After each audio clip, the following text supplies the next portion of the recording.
Welcome to your LifeVac training. My name is Brandon Doerksen. I'm a CPR instructor and founder and CEO of Thrive Training Institute. We're one of the leading online training organizations in the world for online CPR and choking emergencies. Today, I'm going to get you familiar with your LifeVac on how to use it and answer some of your top questions. LifeVac is a simple airway clearance device that can be used during a choking emergency to remove a choking obstruction. While you can find LifeVac in ambulances and hospitals, the majority of the saves that are reported are from lay people. There are countless reports of parents saving their own children, a colleague saving somebody at work, or a restaurant owner saving one of their own customers. LifeVac is an airway clearance device that can be used when standard BLS protocol have failed. LifeVac is non-invasive, it's manually operated, and it's easily portable. The current interventions revolving around choking emergencies have to do with pushing air that's beneath the choking obstruction up and out of the body, such as the Heimlich maneuver, or pushing into the abdomen to push the object out. Whereas LifeVac is using non-invasive suction to replicate a forced cough to remove that object. Let's jump into the mechanics of how the LifeVac works. Let's talk about how you put on the mask. We don't recommend storing the device with the mask attached because you don't know whether you're going to be helping potentially a child or an adult. When you want to attach the mask, simply place it at the base of the device. Once you meet a slight resistance, give a slight twist, and your device is secure. It's completely normal that a little bit of the stem is still going to be visible. At the bottom of the device, you'll either be able to attach the pediatric mask or the adult mask, depending on who you're helping. As for the device itself, if you look at the bottom, you'll notice a series of vents.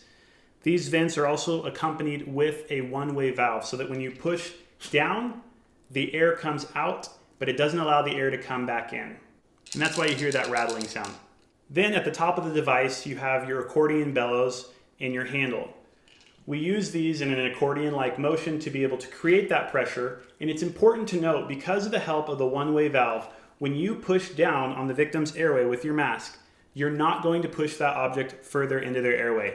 All of the air, when we're creating that vacuum, is pushed out the sides of the vents. With a secure seal, you're able to use that vacuum pressure to remove the object from the victim. It's as easy as place, push, pull. When you're finished with your training and you're ready to remove your mask, you're going to grab the mask and gently twist it to remove. Place your thumb on the inside of the mask and your fingers on the outside, gently twist, and remove your mask. Let's practice using the device to create a forceful cough.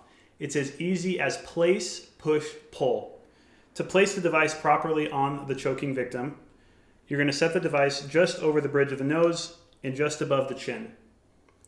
You're going to use a C for your index finger and your thumb, and an E for the rest of your fingers that will fit along their chin. You need to hold this grip for the duration of your time using the device. So we have place, and for push, it's a sharp, short push down, and then it's a sharp pull up to remove the object. It's as easy as place, push, pull. Thus, because LifeVac is accessible and easy to use, there's a growing amount of support around this amazing device. There have been a growing number of peer-reviewed medical studies as well as medical experts that support this device as a safe and effective tool to use during a choking emergency. It's an essential piece of gear for both lay people and first responders to have another piece of gear in their tool belt during a choking-related emergency. As we talked about earlier, LifeVac is meant to be used when standard BLS protocol doesn't work. And in some situations, for somebody who's in a wheelchair, standard BLS protocol isn't possible to be able to assist them. Same thing if there's a pregnant woman, you can't give the Heimlich because you could harm the baby. And so what LifeVac does is it gives everyone a fair chance during a choking emergency to have a positive outcome and to remove that choking obstruction. When using LifeVac during a choking emergency, if you were unsuccessful at removing the object after the first pull, here's two things to take a look at. First, you want to make sure that you had a proper seal. If there's not a proper seal around the victim's airway, you're not going to be able to create the vacuum to create that negative pressure to pull the object out. The second thing is you want to make sure that you're giving short, quick bursts. So not long pull movements. You want to do quick, short bursts to be able to pull that object out. Now let's answer 3 common questions that we get about LifeVac. Can you use LifeVac on yourself? Yes, you can. You just place it over your face and use it the same way. This can be great for people that are living alone, as giving the self-Heimlich can be very difficult. The second question is, can you use LifeVac on somebody with a beard? The answer is yes, although it can be more difficult to create a tight seal. There have been reported saves of people rescuing a choking victim who had a beard. And the third question is, can you use LifeVac for a person who's sitting, standing, or laying down? And the answer is yes to all three.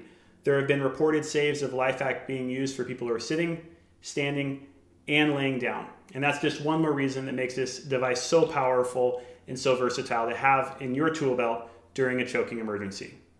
Thank you for joining me in this LifeVac training. Remember, using LifeVac is as easy as place, push, pull, and you can save a life.